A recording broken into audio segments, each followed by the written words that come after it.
üzləşiblər. Baxın, əslində bu insanların müalicə olunması bunların haqqıdır.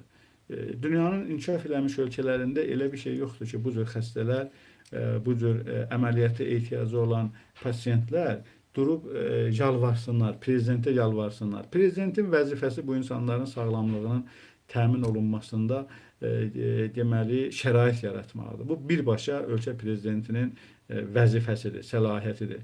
Amma İlham Əliyev öz şəxsi cibini doldurmaqla, ondan sonra öz şəxsi kreslosunu qorumaqla məşğul olduğu halda bu insanlar yalvarırlar. Görürsən, eləsi deyir ki, balon başına dönüm, cənab prezident, ondan sonra Mehriban Əliyevaya, İlham Əliyevə. Bunlar niyə yalvarmalıdırlar? Bunlar niyə öz deməli bu cür Azərbaycanda doğulduqlarına görə bunlar prezidentə və yaxud da Mehriban Əliyevə yalvarmalıdırlarmı ki, bunlar müalicə olunsunlar? Heç müalicə də etmirlər.